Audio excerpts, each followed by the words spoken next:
Rồi bắt chứ. Có một bác biểu bây giờ phát chứ từ gì đi sọ cổng tôi lo. Có chỉ tao từ này nó chế. Mà cú có bắt chứ một lần tao là cú lỡ có bắt chứ thọ có một lần chỉ là cú lỡ tùng gì nhau nó tập rồi. Họ từ này nó chế một chế.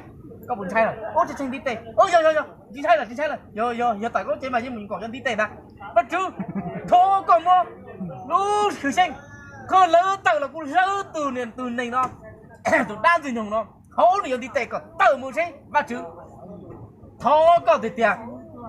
Bây giờ bắt chứ từ tôi đi học cũng tôi lo bắt chứ tôi đi thọ hỏi tao có bắt chứ đi ra giờ đó con chuyện đấy bây giờ chơi Giêsu mấy nó thằng gì đấy làm bây giờ nè đó Giêsu cho tôi nè thì tôi nó gì trong là rồi nó cú ai cú lấy gì trong cái nó đó đó nè mà cú hay nó đó cú tiệp bé tròn nhỉ gì cứ tin nên chăm không được là giờ cháu không có nhận sự tạm tê tôi không sai hiểu chi là giờ nó nên là chúa trẻ và chữ hậu cú từ gì nó lúc chế cả tại mồ còn và chữ số nhau nó còn nó cá hậu lúa nó mà đã hậu mua so chế tao tìm tiền trong cái há tìm tiền chùa ôi giời ơi chế tao cả lăng cái há có mua xe thôi thô từ nhung nó thô bốc biển chữ làm tiếc và chữ tại họ cú từ gì lúc chế tập lại mua xe mà nó tới gió à nó tới gió liên là gì thả in chỉ thằng